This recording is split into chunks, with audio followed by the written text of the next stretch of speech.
Hey everyone, I thought I would show you what is in my 5th graders work boxes or pouches for this week.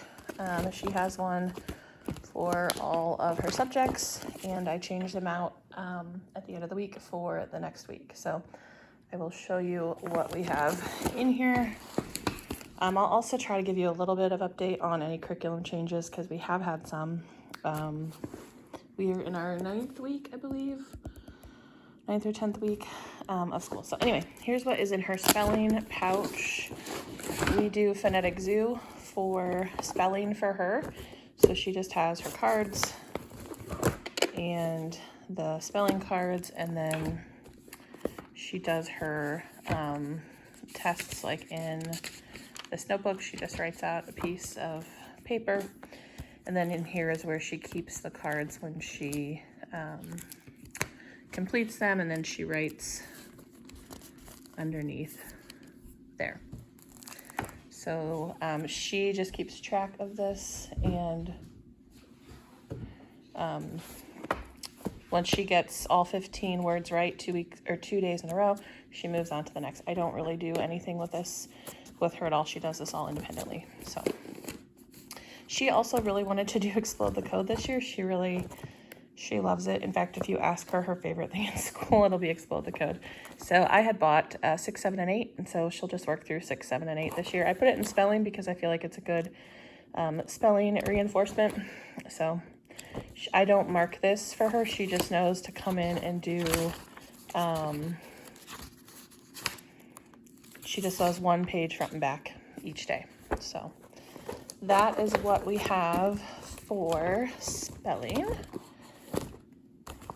And did I say she's 5th grade? She is 10. All right, so that is spelling. Literature and grammar, we are doing Lightning Lit. And so sorry, there's a yogurt wrapper on the table. I just tear out the pages for the book she's working on, and I put them in here.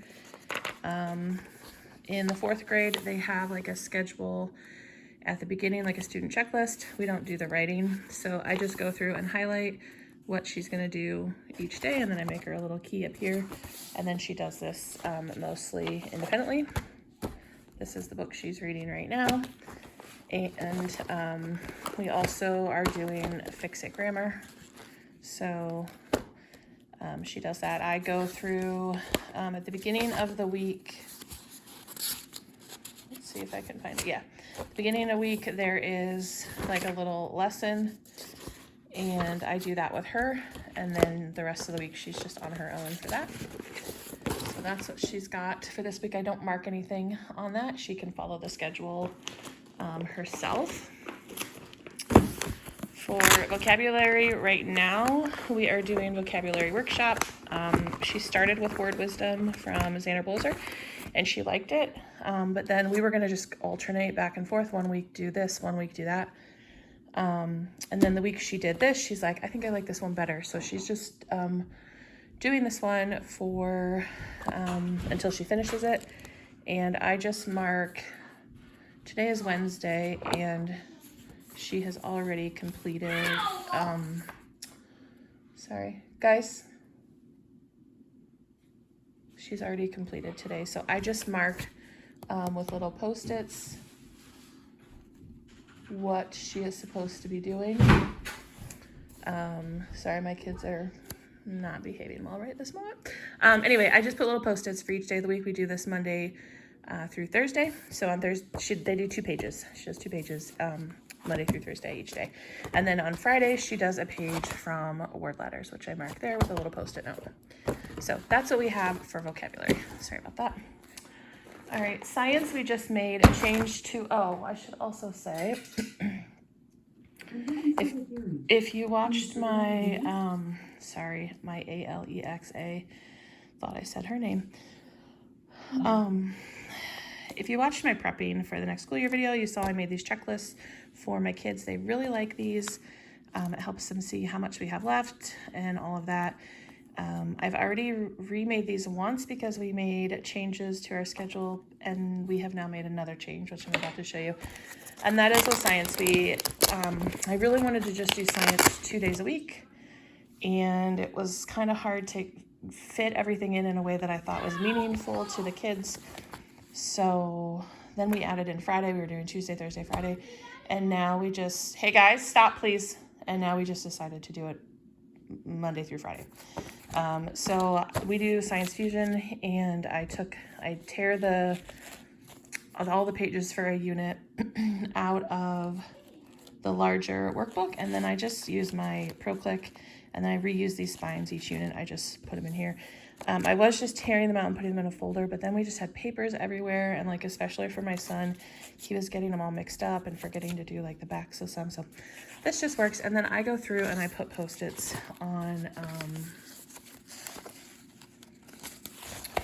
which pages she's doing which day. So again, she's already done Monday. Today's Wednesday. We already finished. So this is tomorrow, and then Friday. What was I going to say about that? Oh, we are not doing the investigations. They weren't working for me. So as I see fit, when we get to a unit that I think it would be good to do an experiment or something for, we either kind of just do one on our own, we come up with something, or I look in Generation Genius and find something in there, and then both my kids do it. We also have Sciencesaurus, and she doesn't have anything in here this week, but this goes along with Science Fusion. So frequently in here, it'll say like within the reading, like in one of these things, like at the bottom of the page, it'll say, see the section in Science Fusion about, whatever the topic is. I don't see one right now, but when that is in here, I mark the pages with a Post-it note, and I don't see one. And then I'll mark it in here for her to read, but she doesn't have one for this week, so she just has her pages in here.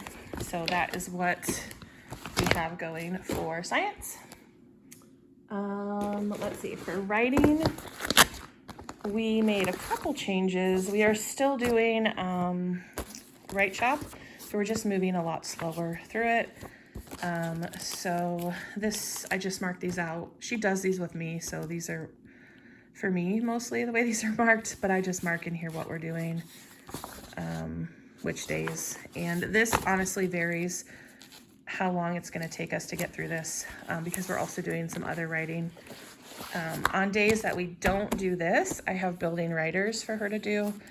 And I like it. This is actually the 4th grade level, because it paired well with some things in Write Shop, so I just went ahead with 4th grade.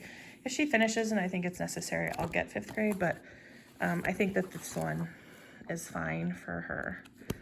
And then the other thing that I added for writing was, hang on, I'm trying to grab it.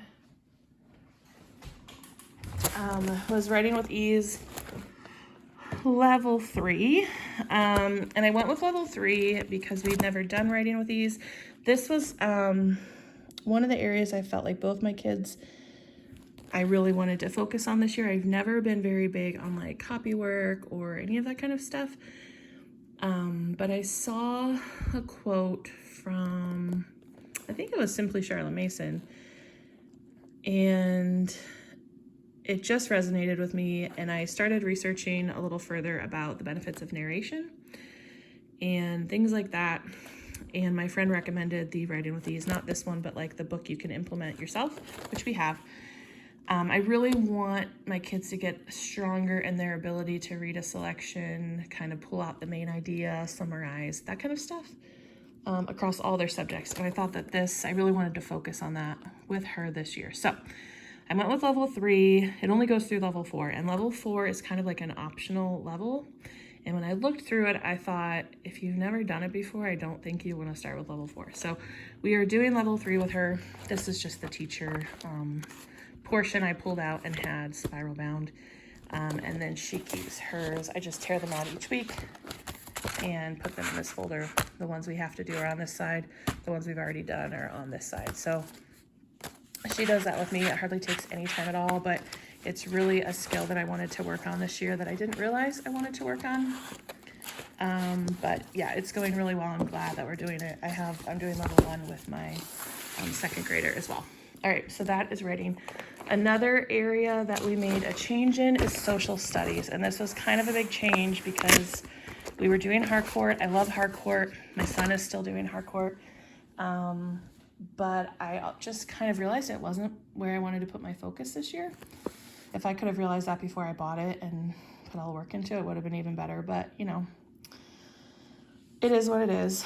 We are still using the notebook I made for her, but all we're using are the comic book pages. I took out the vocabulary pages and the note-taking pages. And we'll come back to that in another year because we're really I think that doing the narration in writing is really going to help translate to other subjects. But anyway, what we are doing for social studies this year instead is I got her the Studies Weekly for 5th grade.